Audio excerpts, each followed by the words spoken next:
بسم اللہ الرحمن الرحیم۔ اللہ کے نام سے جو سراسر رحمت ہے، جس کی شفقت ابدی ہے۔ آج ہم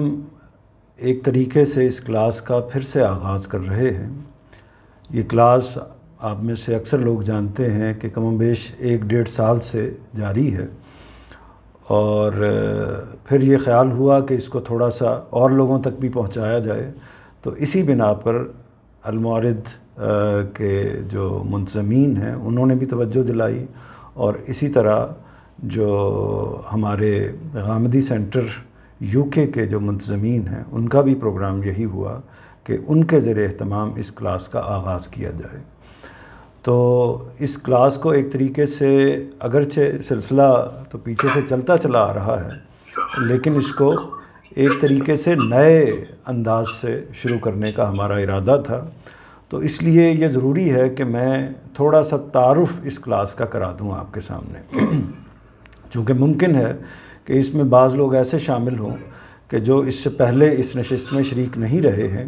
تو اس لیے ایک طریقے سے آپ یہی سمجھیے کہ یہ کلاس ابتدا سے شروع ہو رہی ہے، اور اس سیشن کو ہم البیان اسٹڈی 1 کہیں گے، یعنی اسی سلسلے کا یہ پہلا آج کا سیشن ہے، اور انشاءاللہ جب تک اللہ تعالیٰ نے اس کی توفیق دی تو یہ سلسلہ چلتا رہے گا۔ تو کلاس کا جو مختصر تعارف ہے، یعنی اصل میں کہ کلاس کی نوعیت کیا ہے، اس کا بیک گراؤنڈ تو تھوڑا بہت میں نے آپ کو بتا دیا، لیکن کیوں ہمیں اس کی طرف متوجہ ہونا چاہیے، کیوں اس کلاس کو لینے کی اگر موقع ہو تو کوشش کرنی چاہیے، اس پہلو سے 2-3 چیزیں ہیں یا چند ایک چیزیں ہیں جو میں آپ کے سامنے رکھنا چاہتا ہوں، اور چاہوں گا کہ آپ کچھ توجہ سے اس کو سنیے گا۔ تو اس میں نے بات کو بیان کرنے کے لیے، اس تعارف کو سمجھانے کے لیے چند سوالات متعین کیے ہیں۔ یہ سوالات وہ ہیں جن کے جواب اصل میں اس تعارف پر مبنی ہوں گے، جو میں اس کلاس کے حوالے سے آپ کے سامنے رکھنا چاہتا ہوں۔ پہلے ان سوالوں کو میں پڑھ دیتا ہوں آپ کے سامنے، تاکہ ایک عمومی تصور اس تعارف کے حوالے سے یا اس بات کے حوالے سے، جو زیادہ لمبی امید ہے کہ نہیں ہوگی، مختصر طور پر میں بیان کروں گا۔ تو اس میں پہلی چیز یہ ہے کہ ہمیں یہ جاننا ہے کہ قرآن مجید کا مطالعہ کیوں ضروری ہے۔ پھر ہمیں یہ جاننا ہے کہ قرآن مجید کے مطالعے کے لیے تراجم اور تفاسیر کی ضرورت کیوں پڑتی ہے۔ پھر اگلی بات ہمیں یہ جاننی ہے کہ قرآن مجید کے مطالعے کے لیے کس طرح کے تراجم یا تفاسیر سے مدد لینی چاہیے۔ پھر اگلا سوال یہ ہے کہ تفسیر البیان کا، جیسا کہ ہمارے اس پوسٹر سے بھی واضح ہے کہ ہم نے البیان، جو استاد گرامی جناب جاوید احمد صاحب غامدی کی تفسیر ہے، اس کا انتخاب کیا ہے۔ تو تفسیر البیان ہی کا انتخاب کیوں کیا گیا ہے۔ پھر اگلا سوال یہ ہے کہ یہ کلاس کس طرح کے افراد کے لیے مفید ہے۔ مزید سوال یہ ہے کہ تفسیر البیان کے مصنف، یعنی استاد جناب جاوید احمد صاحب غامدی کے مصنف اگر خود اپنی کتاب کی تدریس کر رہے ہیں تو ان کے ہوتے ہوئے، یعنی اس واقعے کے ہوتے ہوئے، پھر اس کلاس کی کیا ضرورت پیش آئی ہے۔ مزید یہ کہ اس کلاس کا طریقہ تدریس کیا ہوگا۔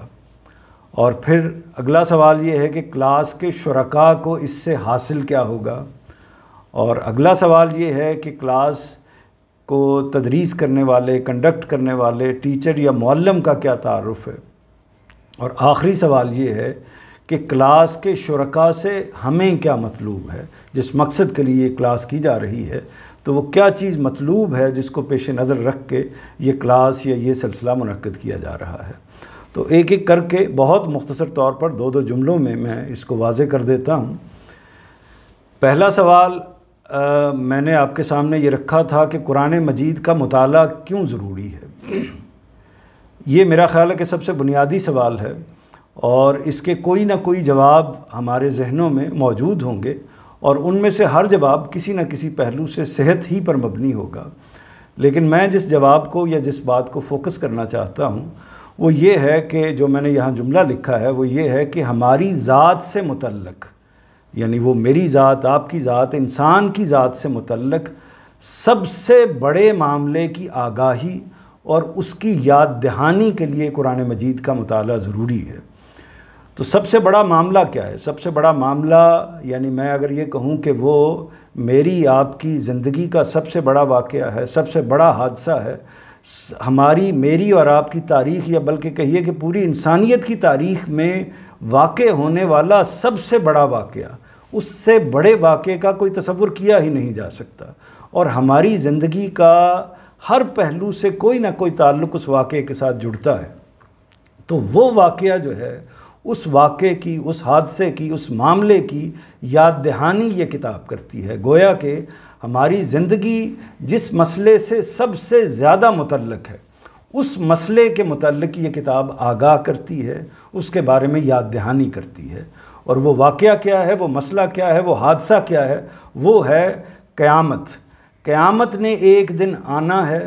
ہم نے اس دنیا سے رخصت ہونا ہے۔ قیامت سے پہلے یا قیامت کے موقع پر جو اس وقت دنیا میں لوگ موجود ہوں گے، انہوں نے موت کی آغوش میں جانا ہے، اور بالآخر قیامت کے موقع پر انہوں نے دوبارہ اٹھنا ہے، اسی وجود کے ساتھ، اسی شخصیت کے ساتھ، اسی روح کے ساتھ ان لوگوں نے دوبارہ اٹھنا ہے۔ اور وہ جو زندگی ہے وہ ابدی زندگی ہے، یعنی اس محدود سی زندگی کے مقابلے میں وہ ابدی زندگی ہے۔ اور اس ابدی زندگی کا جو معاملہ ہے یا جو انحصار ہے وہ ہماری اس موجودہ زندگی کے اوپر ہے۔ تو پہلے سوال کا جواب یہ ہوا کہ قرآن مجید کا مطالعہ اس لیے ضروری ہے کہ یہ میری ذات کے، آپ کی ذات کے سب سے بڑے مسئلے، جس سے بڑا مسئلہ کوئی ہو ہی نہیں سکتا، سب سے بڑے مسئلے سے متعلق آگاہی دیتا ہے اور اس کی یاد دہانی کراتا ہے، اس کی تذکیر کرتا ہے، اس کے بارے میں ہمیں متعلق کرتا ہے۔ تو ایک بات یہ ہو گئی۔ دوسری بات یہ کہ قرآن مجید کے مطالعے کے لیے تراجم اور تفاسیر کی ضرورت کیوں پڑتی ہے؟ ظاہر ہے کہ اس سوال کا جواب آپ سب کے ذہنوں میں یہی موجود ہوگا کہ بالعموم ہم قرآن مجید کی زبان سے اور اس کی تفصیل سے اس طریقے سے واقف نہیں ہوتے، اور جو لوگ اہل عرب بھی ہیں، یعنی عربی زبان کو جانتے بھی ہیں، وہ بھی چونکہ قرآن مجید کی زبان بہت زیادہ قدیم ہو گئی ہے، اس اعتبار سے وہ روزمرہ کی زبان نہیں رہی، تو اس اعتبار سے ان کو بھی اس کی ضرورت پڑتی ہے کہ علماء اس زبان کے اوپر کوئی کام کریں، اس کے تراجم کریں، اس کو سمجھائیں، تو وہ اس کے ذریعے سے اپنے علم میں اضافہ کریں یا قرآن مجید سے متعلق ہوں اس کے ذریعے سے۔ یعنی پہلی بات یہ ہوئی کہ ہمیں قرآن مجید تک پہنچنا ہے، اور قرآن مجید تک پہنچنے کے لیے جو چیز آڑے آتی ہے، جو رکاوٹ بنتی ہے، وہ زبان ہے، اور زبان کے حوالے سے جو مدد کی ہے وہ جید علماء نے کی ہے، بڑے اللہ نے ان کو توفیق دی اور انہوں نے دین کی خدمت کی، اور اس کے نتیجے میں تراجم کیے مختلف زبانوں میں اور تفاسیر لکھی، یعنی واضح کیا ان کے نکات کو، قرآن مجید کی باتوں کو۔ تو اس لیے یہ دوسرا جو پہلو ہے وہ یہ ہے۔ اس کے بعد جو تیسری بات یہ ہے وہ یہ ہے کہ قرآن مجید کے مطالعے کے لیے کس طرح کے تراجم یا تفاسیر سے مدد لینی چاہیے۔ اگر میری بات پچھلی آپ کے سامنے پوری طرح واضح ہو گئی ہے تو میرا خیال ہے کہ آپ اس سے اتفاق کریں گے کہ ہمیں اس ترجمے یا اس تفسیر سے مدد لینی چاہیے جو ہمارے لیے ایک کام کرے۔ وہ کام یہ کہ کرے کہ ہماری انگلی پکڑے اور ہمیں قرآن مجید تک پہنچا دے، بس۔ اس سے زیادہ اس کو کام کرنے کی ضرورت نہیں ہونی چاہیے، کیونکہ اللہ تعالیٰ نے قرآن مجید کے ذریعے سے جو مخاطبت کی ہے وہ تمام انسانوں کے ساتھ کی ہے، وہ صرف مفسرین کے ساتھ، وہ زیادہ اہل علم لوگوں کے ساتھ یا جید علماء کے ساتھ نہیں کی، بلکہ تمام انسانیت کے ہر انسان کے ساتھ کی ہے۔ تو اصل میں جو یہ رکاوٹ ہے، وہ رکاوٹ اگر دور ہو جاتی ہے، جو خدمت کرتا ہے مفسر یا مترجم، اس کے ذریعے سے یہ رکاوٹ دور ہوتی ہے، تو ہم قرآن مجید تک براہ راست ایک طریقے سے پہنچ سکتے ہیں۔ تو یہ جو کردار بہترین سطح پر جو تفسیر یا کتاب یا جو اس کا ترجمہ ہے وہ ادا کرتا ہے، اس کو ہمیں ٹریس کرنے کی کوشش کرنی چاہیے، اس تک پہنچنے کی کوشش کرنی چاہیے، تاکہ ہمارے ذہن میں کوئی انتشار واقع نہ ہو اور ہم ڈائریکٹلی کتاب اللہ تک پہنچ سکیں۔ اگلا سوال جو ہے وہ یہ ہے کہ تفسیر البیان کا انتخاب ہم نے کیوں کیا ہے، یعنی اس نشست کے لیے یا میں نے تدریس کے لیے اس البیان کی تفسیر کا یا ترجمے کا انتخاب کیوں کیا ہے، اور اس کا جواب جو میں نے یہاں پر لکھا ہے وہ آپ کی اسکرین کے سامنے بھی ہوگا۔ وہ جواب یہ ہے کہ میری ناچیز رائے میں یا میں جو کچھ سمجھا ہوں، اور اس میں کئی اور اہل علم بھی اس سے متفق ہیں، کہ یہ وہ واحد تفسیر ہے جو خاص اسی مقصد کے لیے لکھی گئی ہے۔ یعنی مثال کے طور پر میں اس کو صرف 2-3 جملوں میں اس کو سمجھانے کی کوشش کرتا ہوں کہ تفاسیر اصل میں ثابت کرتی ہیں، یعنی مصنف تو یہی چاہتا ہوتا ہے، مفسر تو یہی چاہتا ہوتا ہے کہ اس بات کو بیان کرے جو قرآن مجید میں بیان ہوئی ہے، لیکن جب تفسیر مرتب ہو کر لکھ کر یا ترجمہ ہمارے سامنے آتا ہے تو اس کا نتیجہ کیا نکلتا ہے، یعنی اس کو دیکھ کر جو مرتب شدہ چیز یا ترجمہ ہمارے سامنے موجود ہوتا ہے اس کو دیکھ کر ہم فیصلہ کر پاتے ہیں کہ کیا واقعی اس میں یہ کام ہوا ہے کہ ہمیں اللہ کے کلام تک پہنچایا گیا ہے، یا ہمارے ذہنوں میں یا ہمارے خیالات کے اندر کوئی انتشار واقع ہوا ہے۔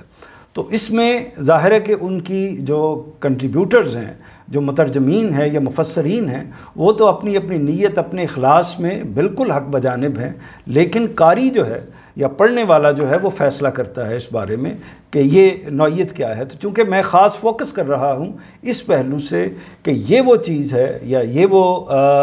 جس تک ہمیں پہنچنا چاہیے، یعنی وہ قرآن مجید کی ایسی تفسیر ہونی چاہیے کہ جو ڈائریکٹ ہمیں اللہ کی کتاب تک پہنچا دے۔ تو اس میں میرا احساس یہ ہے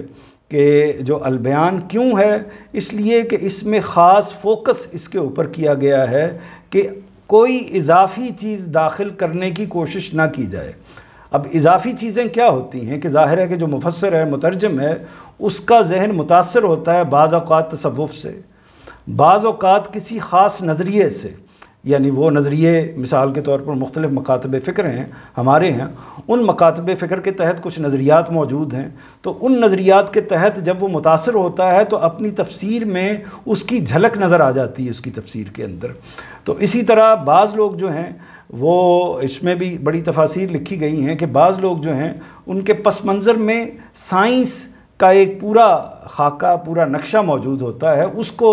پس منظر میں رکھتے ہوئے سائنسی حقائق، سائنسی معلومات کو اپنے ذہن کے کسی نہ کسی خانے میں رکھتے ہوئے یا پس منظر میں رکھتے ہوئے وہ ترجمہ اور تفسیر کرتے ہیں، اور اس کا نتیجہ یہ نکلتا ہے کہ مدعا یا جو بات قرآن مجید کہنا چاہتا ہے اس اثر کی وجہ سے اس میں فرق پڑ جاتے ہیں۔ تو اس طرح کی کئی چیزیں ہو سکتی ہیں۔ تو اس کا انتخاب، البیان کا جو انتخاب کیا گیا ہے، اس کا سبب میں نے واضح کیا ہے، وہ یہ ہے۔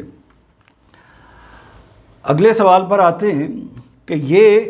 جو کس طرح کے افراد کے لیے مفید ہے، یعنی یہ جو کلاس ہم منعقد کر رہے ہیں یہ کس طرح کے افراد کے لیے ہے۔ تو اس کا جواب یہ ہے کہ عام پڑھے لکھے لوگوں کے لیے جو قرآن مجید کو سمجھنا چاہتے ہیں، مگر ان کے پاس نہ تو تعلیمی سرگرمی کا وقت ہے، یعنی ظاہر ہے کہ یہ کتاب اللہ کی کتاب ہے اور جس کی اہمیت کو ابھی تھوڑی دیر پہلے میں نے بیان کیا، یہ اگر اتنی زیادہ اہم ہے تو یہ بالکل بجا ہے کہ اس کے لیے ہمیں زندگی کا ایک خاص وقت ہر روز نکالنا چاہیے۔ لیکن اس کے باوجود ایسا ہوتا ہے کہ انسانوں کی تعلیمی سرگرمیاں، اگر طلباء ہیں تو وہ اپنی تعلیمی سرگرمیوں میں مشغول ہیں، تو وہ ایک علمی کام یا جیسے کہ کسی ہم کتاب کو کتاب کے طریقے پر پڑھتے ہیں یا کسی کورس کو پڑھتے ہیں، وہ کام اس پر نہیں کر پاتے۔ تو اس لیے ان کو ضرورت ہوتی ہے کہ ان کو مدد مل جائے کہ جو کام انہوں نے اپنی انڈیویجول کیپیسٹی میں کرنا ہے وہ کام کوئی ان کو کر کے دے دے۔ اور اسی طرح بالعموم یہ بھی ہوتا ہے کہ عمر کے ایسے حصے میں ہم لوگ چلے جاتے ہیں کہ وہ تعلیمی ایکٹیویٹی کی خاص طریقے سے کسی چیز کو سمجھنا ہے، اس کے لفظوں کو دیکھنا ہے، ڈکشنری دیکھنی ہے، باقی اور چیزوں کو دیکھنا ہے، تقابل کرنا ہے، تو ایک سے زیادہ تفاسیر کو دیکھنا ہے، کئی ترجموں کو دیکھ کے کسی ایک مفہوم تک پہنچنے کی کوشش کرنی ہے، جیسے ہم باقی چیزوں کے بارے میں کرتے ہیں۔ تو یہ بھی ظاہر ہے کہ ایک محنت کا اور ایک وقت کا تقاضا کرتا ہے۔ تو یہ لوگوں کے لیے عام طور پر اس کی گنجائش نسبتاً کم ہوتی ہے۔ تو اس لیے میں یہ سمجھتا ہوں کہ یہ ایسے ہی لوگوں کے لیے مفید ہے کہ جو بالکل یعنی عام پڑھے لکھے باشعور لوگ ہیں، قرآن مجید کو سمجھنا چاہتے ہیں، لیکن ان کے پاس اس نوعیت کی سرگرمی کا وقت بھی نہیں ہے، اور یا ان کی طبیعت یا مزاج اس کے مطابق نہیں ہے۔ اگلا سوال یہ تھا کہ تفسیر البیان کے مصنف اگر خود اپنی کتاب کی تدریس کر رہے ہیں تو پھر اس کلاس کی ضرورت کیا ہے؟ تو اس کا جواب بھی جان لیجئے۔ اس میں ایک تو میں واضح کر دوں کہ میں اس کو اصرار کے ساتھ کہوں گا کہ جو لوگ اس کلاس میں شریک ہوتے ہیں تو وہ ان کو حتی المقدور کوشش کرنی چاہیے کہ وہ استاذ گرامی کی جو البیان ہی کے حوالے سے کلاس ہوتی ہے اس میں ضرور شریک ہوں، اور اس میں یہ کلاس میں توقع کرتا ہوں کہ اگر وہ اس میں بھی شریک ہوں گے اور اس میں بھی شریک ہوں گے تو ان کو نسبتاً زیادہ فائدہ ہوگا، کیونکہ ایک ٹیکسٹ کو ہم ایک جگہ پر ٹیکسٹ کے طریقے پر پڑھ لیں گے اور پھر اس ٹیکسٹ کا جو مصنف ہے، جو مفسر ہے، وہ خود جب اس کی تفسیر کر رہا ہوگا تو آپ اس کو زیادہ بہتر طریقے سے انڈرسٹینڈ کر سکتے ہیں، زیادہ بہتر طریقے سے اس کے قریب جا سکتے ہیں، اور پھر جو ان کے بیان کی، جو ان کے پس منظر کی جو سطح ہے اس سے آپ سب لوگ واقف ہیں۔ تو اگر میں اس میں یہی کہوں گا کہ اگر انتخاب کرنا ہو، یعنی اگر آپ کو اس میں سے انتخاب کرنا ہو کہ آپ ہفتے میں قرآن مجید کے اس طرح کے مطالعے کے لیے 1 ہی گھنٹہ نکال سکتے ہیں، تو میں پھر آپ کو تجویز کروں گا کہ آپ اسی کلاس میں شریک ہوں، اور پھر لیکن اگر آپ کے پاس وقت موجود ہے تو آپ اس میں بھی یعنی ہفتے کے اندر 2 گھنٹے اگر آپ نکال پائیں تو پھر اس طریقے سے اس کو بھی ساتھ شامل کر سکتے ہیں، یہ آپ کی ثوابدید پر منحصر ہے۔ تو اس میں جو یہاں پر طریقہ اختیار کیا جائے گا، ممکن ہے کہ وہ کچھ لوگوں کے لیے مناسب ہو، معذرت خواہ ہوں، ممکن ہے کچھ لوگوں کے لیے مناسب نہ ہو۔ یعنی اس میں ہم کیا کریں گے، اصل میں ہم یہ جیسے اسکرین پر میں نے کچھ سوال لکھے ہیں اسی طرح ٹیکسٹ آپ کے سامنے ہوگا، ابھی جب ہم پڑھیں گے تو اس سے آپ کو اندازہ بھی ہو جائے گا، ٹیکسٹ آپ کے سامنے ہوگا، اور جس میں ہم یعنی عربی کو تو سمجھیں گے ہی، یعنی اس کا جو مفہوم ہے، جو اس کا مطلب ہے اس کو سمجھیں گے ہی، لیکن اس طریقے سے نہیں کہ کوئی فنی معاملہ ہم کر رہے ہیں یا اس کے فنی پہلوؤں کو ڈسکس کرنے کی کوشش کر رہے ہیں، ہرگز نہیں، بلکہ اس کے جو مفاہیم ہیں ان کو جانیں گے۔ لیکن اس کے ساتھ ساتھ جو مفسر نے جو الفاظ اختیار کیے ہیں، آج کل چونکہ اردو سے بہت زیادہ دوری پیدا ہو گئی ہے، تو اس وجہ سے ان لفظوں کا، ان جملوں کا، ان اصطلاحات کا جو استاذ نے اپنی تفسیر میں استعمال کیے ہیں، ان کا مفہوم بالعموم ہمارے ذہنوں میں اس طریقے سے موجود نہیں ہوتا، اس کی عادت اس طریقے سے نہیں رہی، تو اس لیے یہ میں آپ کے ساتھ یا اس کلاس کی صورت میں آپ کے ساتھ تعاون ہو جائے گا کہ وہ الفاظ، وہ جملے، وہ اصطلاحات، ان کی تفہیم کر دی جائے، اس کی وضاحت کر دی جائے آپ کے سامنے۔ یعنی آپ یہ کہہ سکتے ہیں کہ یہ جو استاذ نے تفسیر لکھی ہے البیان، وہ قرآن مجید کی شرح میں لکھی ہے، اور ہم یہ جو کلاس کر رہے ہیں یہ اس شرح کی شرح کے طور پر کر رہے ہیں، یعنی اس کو مزید کھولنے کے لیے، مزید تفہیم کے لیے۔ اور اس میں مزید ایک چیز ہے جو وہاں پر شاید آپ کو دستیاب نہ ہو سکے، وہ یہ ہے کہ یہاں ہم مکالمے کے طریقے پر بھی، یعنی آپ کے ذہن میں کوئی سوال آیا ہے، کوئی بات سمجھنا چاہتے ہیں اس اسٹڈی سے متعلق، تو اس کو آپ ڈسکس کر سکتے ہیں، پوچھ سکتے ہیں، بعض اوقات روک کر بھی پوچھ سکتے ہیں۔ تو یہ ظاہر ہے کہ ایک بڑے پلیٹ فارم پر اس کی گنجائش ممکن نہیں ہوتی، تو اس میں ہم نے اس جگہ پر اس کی کوشش کی ہے کہ اس کی سہولت بھی احباب کو موجود رہے۔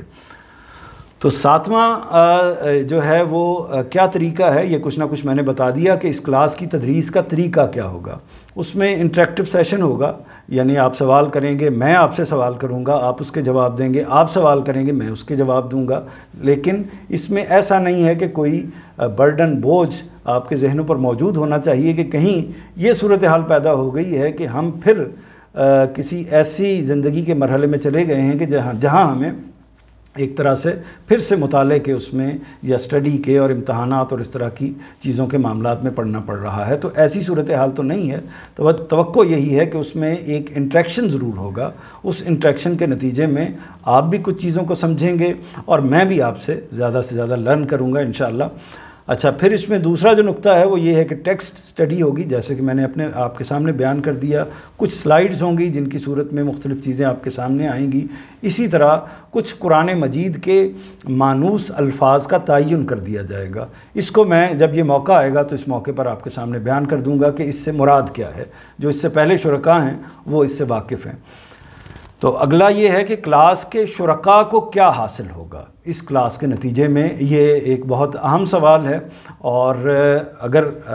یہ چیز حاصل ہوتی ہے تو پھر تو اس میں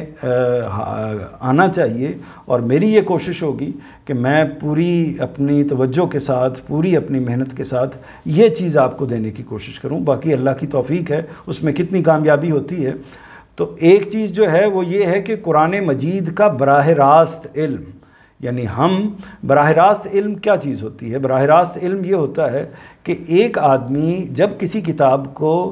اس کی زبان کو جاننے کے بعد یا اس کے ترجمے کے ذریعے سے کسی کتاب کو پڑھتا ہے تو وہ ایک طریقے سے اس کتاب کا براہ راست علم حاصل کرتا ہے، ڈائریکٹ اس کی انفارمیشن میں وہ ساری چیزیں آ جاتی ہیں۔ تو ہم اس کو اسی طریقے سے رکھیں گے کہ تفسیر کے جو معاملات ہیں یا تفصیل کے جو معاملات ہیں وہ کم سے کم رہیں اور ان کا تعلق اس بات کو سمجھانے تک محدود ہو، اور ارد گرد کی تقاریر اور ارد گرد کی جو باتیں ہیں ان کو زیادہ ان کی طرف توجہ نہ کی جائے۔ دوسرا یہ ہے کہ یہ ایک طریقے سے آپ کہہ سکتے ہیں کہ اس میں جو ایک طالب علمانہ اسٹوڈنٹ کی محنت ہوتی ہے وہ نہیں کرنی پڑے گی، اس کے بغیر آپ کو تعلیم حاصل ہوگی۔ یعنی 1 گھنٹہ اگر آپ ہفتے میں مختص کرتے ہیں اس کے لیے تو اس 1 گھنٹے کی پریکٹس کے اندر ہی یہ سب کچھ ہو جائے گا، اور پھر ظاہر ہے کہ وہ بار بار جب کلاس ہوگی تو اس کی ایک تکرار سے، اس کے بار بار اعادے سے کئی چیزوں کا، کئی الفاظ کا، کئی علوم کا آپ کے نالج میں اضافہ ہوگا۔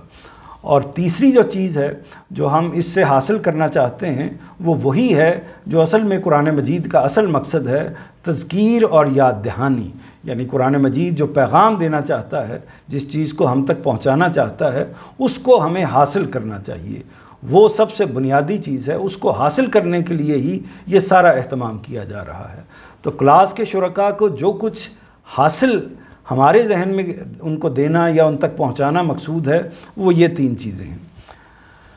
اگلی چیز یہ ہے کہ کلاس کے معلم کا کیا تعارف ہے۔ تو میرا تعارف فقط یہی ہے کہ ایک ہی لفظ کے اندر کہ میرا گزشتہ کم و بیش الحمدللہ کم و بیش 30 سال سے استاد گرامی کے ساتھ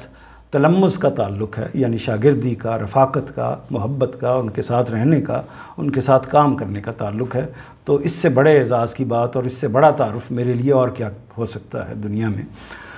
کلاس کے شرکاء سے کیا مطلوب ہے؟ کلاس کے شرکاء سے یہی مطلوب ہے، جیسا کہ میں نے پہلے بیان کر دیا، کہ ہفتے میں 1 گھنٹہ باقاعدگی سے اور دلچسپی سے اور سنجیدگی کے ساتھ،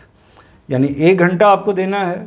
اگر ریگولر ہوں گے تو وہ ایک تسلسل آپ کے اس میں موجود رہے گا، انڈرسٹینڈنگ میں، علم میں، اور آپ اس 1 گھنٹے کو فوکس کر لیں کہ اس کے اندر آپ نے اپنے انٹرسٹ کو لوز نہیں ہونے دینا، اور اسی طرح میں بھی اس کی کوشش کروں گا کہ آپ کو انوالو کروں۔ لیکن ظاہر ہے کہ 1 گھنٹہ ہے، اس میں ایک محدودیت کے طریقے سے ہم کو چلنا پڑے گا، اور کنسنٹریشن، سنجیدگی آپ کے اندر ہوگی تو انشاءاللہ آپ لرن کریں گے، اور آپ کے ذریعے سے میں بھی لرن کروں گا۔ تو یہ مختصر تعارف ہے جو میں نے آپ کے سامنے پیش کر دیا ہے۔ اب اس تعارف کے حوالے سے کوئی سوال بھی ہو سکتے ہیں، لیکن میرا خیال یہ ہے کہ آج چونکہ اس کا ایک ابتدائی سیشن ہے، اور ابتدائی سیشن میں جہاں ایک تفصیلی تعارف میرے خیال سے کچھ زیادہ وقت لگ گیا اس تعارف کے لیے، لیکن اس تفصیلی تعارف کے بعد، جس کو میں نے پہلے مختصر کہہ دیا تھا، تو اس تعارف کے بعد یہ مناسب ہے کہ بجائے سوالات لینے کے میں براہ راست جو ہماری سورہ ہے اس پر آؤں، تاکہ کچھ اندازہ ہو جائے آج کے سیشن سے کہ ہماری اس کلاس کے اندر ہوگا کیا۔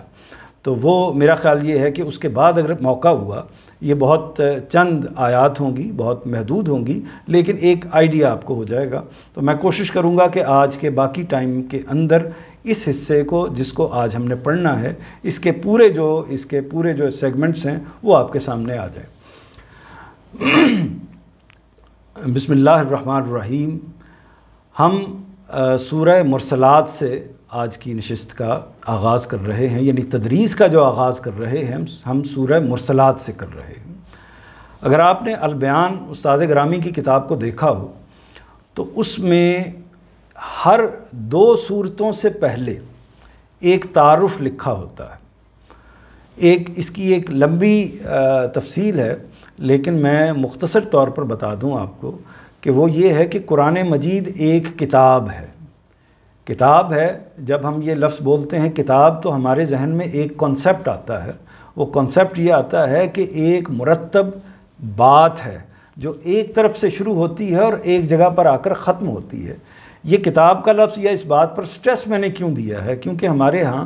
بعض لوگوں کے یہ آرا بھی پائی جاتی ہیں کہ قرآن مجید اصل میں مختلف جو ہیں ٹکڑوں کا مجموعہ ہے، مختلف اجزاء کا مجموعہ ہے، مختلف آیات کا مجموعہ ہے، جس میں ہر آیت اپنا اپنا الگ مفہوم رکھتی ہے۔ تو ہمارا جو موقف ہے، یا استاذ نے جس طریقے سے اس اپنی تفسیر کو مرتب کیا ہے، تو وہ موقف یہ ہے کہ قرآن مجید ایک منضبط کتاب ہے، ایک منظم کتاب ہے، جیسے کہ کوئی بہترین منظم کتاب ہو سکتی ہے۔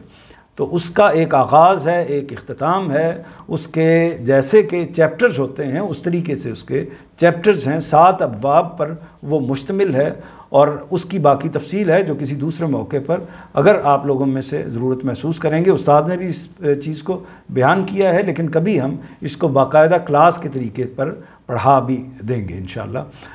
تو اس میں جب آپ البیان کو دیکھتے ہیں تو ہر چیپٹر سے پہلے ایک تعارف لکھا ہوگا، اور وہ ظاہر ہے کہ اس وقت زیر بحث نہیں ہے، کیونکہ ہم درمیان میں سے یا ایک طریقے سے آخری چیپٹر کا مطالعہ کر رہے ہیں، اور آخری چیپٹر کا مطالعہ بھی جو شروع ہوتا ہے سورہ ملک سے، وہاں سے نہیں کر رہے بلکہ اس سے آگے سے کر رہے ہیں۔ تو اس لیے میں صرف اس تعارف تک محدود رہوں گا جو سورتوں کا ہے۔ تو جو ہمارے ان علماء کی تحقیق ہے اس میں مولانا فرائی شامل ہیں، مولانا اصلاحی شامل ہیں، اور اس کے بعد غامدی صاحب ہیں۔ ان کی تحقیق یہ ہے کہ قرآن مجید میں جو صورتیں ہیں وہ جوڑا جوڑا ہے۔ جوڑا جوڑا کا مطلب یہ ہے کہ اصل میں پیئر ہے دو صورتوں کا، اور 2 صورتوں کے پیئر کی صورت میں چند اس میں مستثنیات ہیں کچھ صورتوں کے علاوہ، لیکن باقی زیادہ تر جو صورتیں ہیں وہ جوڑا جوڑا ہیں، پیئر ہیں، جس کے لیے لفظ یہاں پر انہوں نے توام استعمال کیا ہے۔ توام کہتے ہیں جوڑا کو۔ تو صورتیں جوڑا جوڑا ہیں، اور جوڑا جوڑا صورتیں ہونے کی وجہ سے یہ ایک دوسرے کو مکمل کرتی ہیں۔ یعنی آپ یوں سمجھ لیں کہ ایک ہی بات ہے جس کو 2 عنوانات کے تحت بیان کر دیا گیا ہے، یعنی ایک جز اس بات کا ایک جز پہلے حصے میں آ گیا اور دوسرا جز دوسرے حصے میں آ گیا، اور دونوں مل کر ایک بات کو یا ایک مضمون کو یا ایک چیز کو مکمل کرتی ہیں جو مقصود ہے پروردگار کے جو اس کی مشیت ہے اس کے اندر۔ تو یہ میں پڑھنا شروع کر دیتا ہوں۔ ایک مختصر سا تعارف آپ کے سامنے آ گیا، تھوڑا سا میں عجلت کر رہا ہوں، زیادہ تفصیل نہیں کر رہا اس بات کو بیان کرنے میں، لیکن بہرحال آپ اس کو گوارا کیجئے، اور آئندہ کی نشستوں میں اگر کوئی ضرورت ہوگی کسی تفصیل کی تو وہ پھر ہم آئندہ کی نشستوں میں اس کو کر لیں گے۔ تو یہ دونوں صورتیں اپنے مضمون کے لحاظ سے توام ہیں۔ یہاں یہ بھی دیکھ لیجئے کہ میں نے آپ کی مدد کے لیے نیچے کچھ وہ لکھ دیے ہیں جو مشکل الفاظ میرے خیال میں عام لوگوں کے لیے ہو سکتے ہیں، اردو سے تھوڑی سی کم آشنائی ہونے کی وجہ سے، تو وہ کچھ الفاظ معنی میں نے لکھ دیے ہیں، آپ اس کو دیکھ سکتے ہیں، لیکن میں ساتھ ساتھ اس کو واضح بھی کرتا جاتا ہوں۔ یہ دونوں صورتیں یعنی مرسلات اور نبا اپنے مضمون کے لحاظ سے توام ہیں۔ پہلی سورہ آفاق کے آثار و شواہد، تاریخ کے حقائق اور انسان کی خلقت میں خدا کی قدرت و حکمت کی نشانیوں سے قیامت کو ثابت کرتی ہے۔ یہ ایک ہی جملے میں پہلی سورہ کے بارے میں پورا بتا دیا ہے۔ وہ کیا کرتی ہے؟ پہلی سورہ آفاق کے آثار و شواہد، آفاق افق کی جمع ہے، یعنی آسمان اور زمین کا جو ملنے والا کنارہ ہوتا ہے اس کو افق کہتے ہیں، اور اس کی جمع آفاق ہے، اور اس سے مراد یہ لیا جاتا ہے کہ ہم جہاں پر کھڑے ہیں، یعنی میرے وجود سے خارج میں جو بھی چیزیں ہیں، یعنی میں ایک انسان ہوں اور میرے وجود سے خارج میں جو بھی چیزیں ہیں اس کو آفاق کہتے ہیں۔ اور اسی طرح ایک اصطلاح استعمال ہوتی ہے جو آپ میں سے اکثر نے سنی ہوگی، انفس، یعنی یہ 2 ورڈ مل کے ایک پوری بات بنتے ہیں۔ انفس یعنی میرے اندر کا وجود، اور آفاق میرے خارج کا وجود۔ تو پہلی سورہ آفاق یعنی جو میرے خارج کا وجود ہے اس کے آثار و شواہد، یعنی جو بھی اس کے آثار ہیں، آثار اثر کی جمع ہے، شواہد شاہد کی جمع ہے۔ تو پہلی سورہ آفاق کے آثار و شواہد، تاریخ کے حقائق، حقائق حقیقت کی جمع ہے، اور انسان کی خلقت میں یعنی انسان کی تخلیق میں خدا کی قدرت و حکمت، قدرت سے آپ واقف ہیں یعنی اس کا قادر ہونا، حکمت یعنی اس کا جو وزڈم ہے، اس کی دانائی ہے، جو اس کی دانش ہے اللہ تعالیٰ کی کسی بھی معاملات کے اندر جو کار فرما ہوتی ہے، تو حکمت کی نشانیوں سے قیامت کو ثابت کرتی ہے۔ جملہ میرا خیال واضح ہو گیا ہوگا کہ اصل میں وہ کہنا واضح یہی کرنا چاہ رہے ہیں کہ یہ سورہ جو ہے یعنی المرسلات وہ آفاق کے بارے میں ہمیں بیان کرتی ہے، اور اس کے حوالے سے ہمیں اللہ تعالیٰ کی قدرت و حکمت کی جو نشانیاں ہیں ان سے قیامت کو ثابت کرنے کی بات کرتی ہے۔ دوسری میں یعنی دوسری سورہ نبا میں یہی دعویٰ، یہ ظاہر ہے کہ دونوں کا تعارف اکٹھا ہوگا چونکہ یہ پہلے آ گئی ہیں، یعنی دونوں صورتیں جب اکٹھی ہیں تو ان کا تعارف ابتدائی طور پر اکٹھا ہی کیا جائے گا۔ دوسری سورہ میں یہی دعویٰ، یعنی کون سا دعویٰ جو پہلی جگہ پر بیان ہوا ہے، یہی دعویٰ آفاق میں بالخصوص خدا کی ربوبیت کے آثار و شواہد سے ثابت کیا گیا ہے، یعنی ایک میں تفصیل ہے یا ایک میں عموم ہے اور دوسری سورہ میں خصوص ہے، اس میں خاص کیا گیا ہے اللہ تعالیٰ کی ربوبیت کے آثار اور شواہد کو۔ اگلا جملہ دیکھیے، میرا خیال یہ ہے کہ اگر آپ لفظوں کو زیادہ، چونکہ اردو کے تھوڑے سے مشکل الفاظ ہیں تو زیادہ ان پر ان سے غرابت محسوس نہیں کریں گے تو آہستہ آہستہ آپ کی زبان کا یا آپ کے نالج کا حصہ بنتے چلے جائیں گے۔ دونوں میں دلائل کے پہلو و پہلو، یعنی دلائل کے ساتھ ساتھ، ظاہر ہے کہ جو دلائل دیے گئے ہیں اللہ تعالیٰ کی طرف سے، ان دلائل کے ساتھ ساتھ، دلائل دلیل کی جمع ہے، دلائل کے ساتھ پہلو بہ پہلو زجر و توبیخ اور تہدید و ملامت۔ زجر و توبیخ کا مطلب ہے ڈانٹ ڈپٹ، یعنی جس میں سرزنش ہے، ایک سختی سے بات کی گئی ہے، اور تہدید و ملامت یہ بھی وہی معنی ہے جو زجر و توبیخ کا ہے کہ سختی کے ساتھ، ڈانٹ کے ساتھ، سرزنش کے ساتھ، ملامت کے ساتھ، یعنی برا بھلا کہنے کا جو طریقہ ہوتا ہے یا سختی کا ایک انداز ہوتا ہے اس طریقے سے بات کی گئی ہے۔ دونوں میں دلائل کے پہلو بہ پہلو، یعنی دلائل تو ہیں ہی لیکن اس کے ساتھ ساتھ یہ کام بھی ہوا ہے کہ زجر و توبیخ بھی ہے، سرزنش بھی ہے اور ڈانٹ بھی ہے، اور یہ چیز ہر آیت سے نمایاں ہے، کیونکہ یہ ڈانٹ کن لوگوں کو پڑ رہی ہے؟ ان لوگوں کو پڑ رہی ہے جو نبی کریم صلی اللہ علیہ وسلم کے مخاطبین ہیں اور آپ کی دعوت پر ایمان لانے کے لیے تیار نہیں ہو رہے۔ روئے سخن، اب یہ دیکھیے کہ یہ سورت، یہ بھی بڑی امپورٹنٹ چیز ہے، اور یہ ہمارا جو مکتبہ فکر ہے اس کو کہیے یا استاذ گرامی کا جو کام ہے، اس میں یہ بہت بنیادی بات ہے کہ اس چیز کو متعین کیا جائے کہ جو بات ہو رہی ہے وہ بات کا مخاطب کون ہے، یعنی پوری انسانیت ہے تو ایک طرح کا حکم ہوگا، صرف جو بنی اسماعیل یعنی قریش کی قوم ہے تو دوسری طرح کا حکم ہوگا، اگر عیسائی یعنی نصارہ ہیں اور اسی طرح یہودی ہیں تو حکم کی نوعیت اور ہوگی، اسی طرح مشرکین ہیں تو حکم کی نوعیت اور ہوگی، اور اسی طرح نبی کریم صلی اللہ علیہ وسلم براہ راست ہیں تو حکم کی نوعیت اور ہوگی۔ تو اس میں یہ اہتمام نہیں ہوتا کہ بالعموم، کہیں ہوتا بھی ہے اور کہیں نہیں بھی ہوتا، کہ لکھا جائے کہ یہ جملہ جو ہے یا یہ جو بات ہے یہ فلاں سے مخاطب ہو کر کی جا رہی ہے۔ اصل میں سیاق و سباق بتاتا ہے کہ یہ جو بات ہے کس کو مخاطب ہو کر کی جا رہی ہے، اور اس میں اگر غلطی ہو جائے تو پھر بات کا مدعا غلط طے ہو جاتا ہے۔ مثال کے طور پر اس کو ایک مثال سے سمجھ لیجئے کہ اگر حکم نبی کریم صلی اللہ علیہ وسلم سے ہے کہ جب آپ کی حکومت قائم ہو جائے تو یہ ہونا چاہیے، لیکن اسی حکم کو ہم اٹھا کر موجودہ زمانے کے حکمران سے متعلق کر دیں گے جو اصل میں رسالت سے متعلق حکم تھا، تو کیا نکلے گا؟ نتیجہ یہ نکلے گا کہ ہم ایسا حکم یا ایسی بات کر دیں گے جو اصل میں اللہ کے رسول کے ساتھ خاص تھی۔ اس طرح کے معاملات جو کہ ہماری تاریخ میں ہوئے ہیں، اس لیے اس پر سٹریس کیا جاتا ہے کہ روئے سخن کس کی طرف ہے، یعنی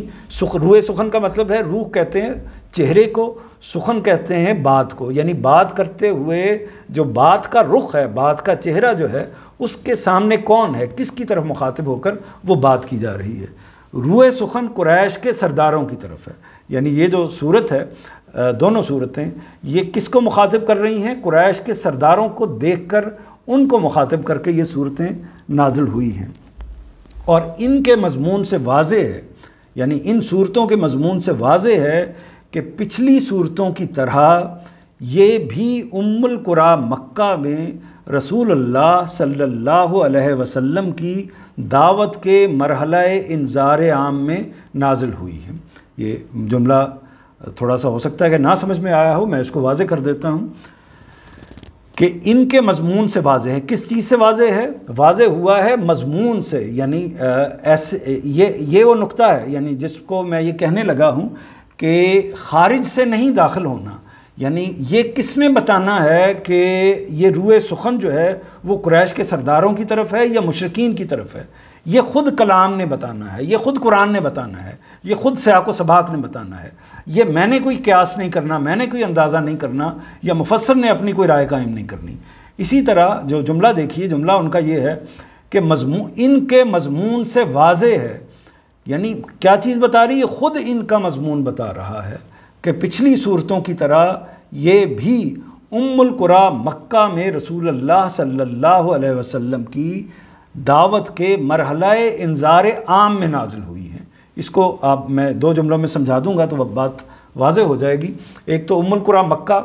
کہتے ہیں ماں کو، قریٰ جمع ہے قریہ کی، اور ام القریٰ اصل میں مکہ کے لیے استعمال کیا جاتا تھا، یعنی مکہ کو بستیوں کی ماں کہا جاتا تھا۔ قریہ بستی کو کہتے ہیں، قریٰ بستیاں، تو مکہ کو بستیوں کی ماں کہا جاتا تھا کیونکہ وہ ایک سینٹرل پلیس تھی، تو اس لیے اس کے نام کے ساتھ بالعموم ام القریٰ استعمال ہوتا ہے۔ تو ام القریٰ مکہ میں رسول اللہ صلی اللہ علیہ وسلم کی دعوت کے مرحلہ انذار عام میں نازل ہوئی ہیں۔ یہ ایک بڑا سا محاورہ یا بڑا سا جملہ آ گیا، لیکن میں آپ کو واضح کروں گا تو بہت سادہ سی بات ہے۔ بات یہ ہے کہ نبی کریم صلی اللہ علیہ وسلم دعوت کے لیے کھڑے ہوئے ہیں، اور قرآن مجید کے بارے میں یہ واضح رہنا چاہیے، قرآن مجید کے مطالعے سے یہ بات واضح ہوتی ہے کہ قرآن مجید نبی کریم صلی اللہ علیہ وسلم کی دعوت کی ہسٹری کو بیان کرتا ہے، تاریخ کو بیان کرتا ہے، داستان کو بیان کرتا ہے۔ تو وہ پورا قرآن مجید در حقیقت نبی کریم صلی اللہ علیہ وسلم کی جو انذار کی یا جو ان کی دعوت کی پوری تاریخ ہے اس کو واضح کرتا ہے، اس کو بیان کرتا ہے۔ تو نبی کریم صلی اللہ علیہ وسلم کی دعوت کے مرحلہ انذار عام میں نازل ہوئی ہیں۔ اس کا مطلب ہے کہ کچھ مرحلے ہیں آپ کی دعوت کے، تو وہ 5 مرحلے ہیں۔ پہلا مرحلہ انذار ہے۔ انذار کے لفظی مطلب میں آپ کو واضح کر دیتا ہوں۔ انذار کا مطلب ہوتا ہے ڈرانا، یہ لفظی مطلب ہے، لیکن قرآن مجید کی اصطلاح میں، دین کی اصطلاح میں اس کا مطلب ہوتا ہے کہ قیامت کے بارے میں متنبع کرنا، قیامت سے ڈرانا، قیامت کے بارے میں تخفیف کرنا، یعنی خوف میں مبتلا کرنا، اس کو انذار کہتے ہیں۔ اور اصل میں چونکہ پیغمبر منذر ہوتا ہے، یعنی ڈرانے والا ہوتا ہے، ڈرانے والے کے طریقے پر آتا ہے۔ جب پیغمبر نے کوہ صفا پر، جیسا کہ بعض روایتوں میں بیان کیا جاتا ہے، تو اعلان کیا، تو وہ اصل میں اعلان ہی یہی تھا کہ میں پیغمبر ہوں اور ایک بڑا حادثہ ہونے والا ہے۔ تو یہ اس طرح کی جو چیزیں ہیں، اس کو آپ تھوڑا سا بس یعنی ہسٹری سے متعلق جو چیزیں ہیں نوٹس کر لیجئے گا تو ایک انڈرسٹینڈنگ میں بات آ جائے گی۔ وہ چیز یہ ہے کہ مرحلہ نمبر 1 مرحلہ جو ہے وہ انذار ہے۔ دوسرا مرحلہ انذار عام ہے، یعنی انذار یہ ہوا کہ جب آپ نے دعوت، آپ کی زندگی آپ سب لوگوں کے سامنے ہوگی، نبی کریم صلی اللہ علیہ وسلم کی زندگی، تو اس میں پہلا مرحلہ وہ تھا کہ جس میں آپ نے اپنے خاندان کی حد تک، اپنے قریبی لوگوں، عزیز رشتہ داروں کی حد تک اپنی دعوت کو پہنچایا، یعنی بتایا کہ میں اللہ کا پیغمبر کے طور پر اللہ تعالیٰ نے آپ کو مبعوث فرما دیا ہے، اور اب آپ یہ ذمہ داری کو لے کر دنیا تک اس پیغام کو لے کر پہنچانے کے لیے کھڑے ہو گئے ہیں۔ اور کس کام کے لیے؟ کہ اللہ کی طرف سے جو قیامت کی یاد دہانی ہے اور اس قوم کو جو خبردار کرنا ہے، اس کی جو ذمہ داری نبی کریم صلی اللہ علیہ وسلم کو دی گئی ہے۔ تو اس میں پہلا مرحلہ وہاں تک ہوا کہ صرف فیملی تک یا اعزہ تک۔ دوسرا مرحلہ وہ ہے کہ جب اس کو، اسی دعوت کو، اسی انذار کو کھلم کھلا پیش کیا گیا، یعنی ہانکے پکارے، علانیہ سب لوگوں کے سامنے، یعنی گھروں سے باہر نکل کر جب دعوت آپ نے گویا کہ قریش کے سرداروں کو پیش کی، اور اسی موقع پر سب سے بڑھ کر مخالفت آپ کی ہوئی ہے۔ اسی میں پھر سارے جو وہ مکہ کا جو وہ دور ہے کہ جس میں اذیتیں بھی ہیں، مشکلات بھی ہیں، وہ ساری چیزیں ہیں۔ تو یہ دوسرا دور ہے انذار عام کا۔ اس کے بعد جو تیسرا دور ہے وہ اتمام حجت کا دور ہے۔ اتمام حجت کا مطلب یہ ہوتا ہے کہ حجت تمام ہونا۔ حجت کہتے ہیں دلیل کو، یعنی دلیل ختم ہو جانا، یعنی وضاحت آخری درجے میں ہو گئی ہے، کوئی چیز چھوڑی نہیں اللہ کے پیغمبر نے اور اللہ تعالیٰ نے ان کو سمجھانے کے حوالے سے، کوئی اس میں راستہ باقی نہیں رہا، اور انہوں نے جانتے بوجھتے سب کچھ جان گئے ہیں، یہ جان گئے ہیں کہ اس وقت اللہ کا پیغمبر ہمارے سامنے کھڑا ہوا ہے، اس کے باوجود اس کا انکار کر رہے ہیں، تو گویا کہ حجت تمام ہو گئی۔ اور یہ اس بات کا پتہ کس کو چلتا ہے؟ اس بات کا پتہ پروردگار کو چلتا ہے، اور وہ اپنے پیغمبر کو بتاتا ہے کہ اب ان تلوں میں کوئی تیل نہیں رہا۔ انسان خود سے اس بات کو نہیں جان سکتا۔ تو اس کے بعد یہ تیسرا مرحلہ ہے اتمام حجت کا، اور چوتھا مرحلہ جو ہے وہ پھر یہ ہے کہ جب یہ واقعہ ہو جاتا ہے تو اللہ تعالیٰ حکم دیتا ہے کہ اس کو ہم کو چھوڑ کر چلے جائیں۔ چنانچہ نبی کریم صلی اللہ علیہ وسلم نے ہجرت کی ہے اور مکہ کو چھوڑ کر مدینہ تشریف لے گئے ہیں۔ تو اس کے بعد پھر آخری جو مرحلہ ہے وہ سزا و جزا کا ہے، یعنی جو آپ اہل ایمان ہوتے ہیں ان کو جزا ملتی ہے، اور جو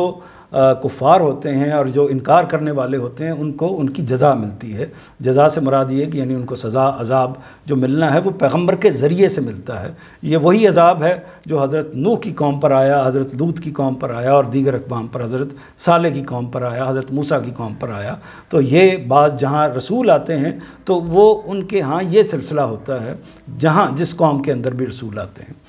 تو اب یہ ایک تفصیل آپ کے سامنے آ گئی، بس اس کو اتنا ہی جان لیجئے، پھر آہستہ آہستہ بار بار جب بات کا اعادہ ہوگا تو آپ مزید سمجھ لیں گے۔ تو رسول اللہ صلی اللہ علیہ وسلم کی دعوت کے مرحلہ انذار عام میں نازل ہوئی ہیں، یعنی گویا کہ وہ دوسرا مرحلہ، پہلا مرحلہ نہیں، دوسرا مرحلہ جس میں آپ قریش کے جو کفار ہیں، سردار ہیں، ان کو مخاطب ہو رہے تھے۔ یہاں میں ذرا 2 منٹ کے لیے رکوں گا جی دوبارہ آغاز کرتے ہیں۔ اور ان کے مضمون سے واضح ہے کہ پچھلی صورتوں کی طرح یہ بھی القریٰ مکہ میں، یہ بھی یعنی یہ دونوں صورتیں بھی القریٰ مکہ میں رسول اللہ صلی اللہ علیہ وسلم کی دعوت کے مرحلہ انذار عام میں نازل ہوئی ہیں۔ تو وہ آپ نے اگر دیکھا ہوگا قرآن مجید کا جب بھی مطالعہ آپ نے کیا ہوگا تو ہر صورت کے اوپر یا مدنی لکھا ہوتا ہے یا مکی لکھا ہوتا ہے۔ تو وہ اس کی وجہ ہے کہ ظاہر ہے کہ مکہ کے اندر دعوت کی نوعیت اور ہے، اور مدینہ کے اندر دعوت کی نوعیت یا جو اس وقت صورتحال ہے اس کی نوعیت اور ہے۔ وہاں پر نبی کریم صلی اللہ علیہ وسلم کی حکومت قائم ہو گئی ہے، مسلمانوں کا اقتدار قائم ہو گیا ہے، اور ایک طریقے سے وہاں جہاد بھی ہے، اور وہاں اور جو شریعت سے متعلق جتنی بھی چیزیں ہیں وہ زیادہ تر مدنی صورتوں سے متعلق ہیں۔ تو دونوں صورتوں کا موضوع قیامت کا اثبات اور اس کے حوالے سے قریش کو انذار ہے، یعنی جو انذار کس کو ہے؟ قریش کو ہے۔ تو اس لیے یہ پورا ایک طریقے سے تعارف آپ کے سامنے آ گیا۔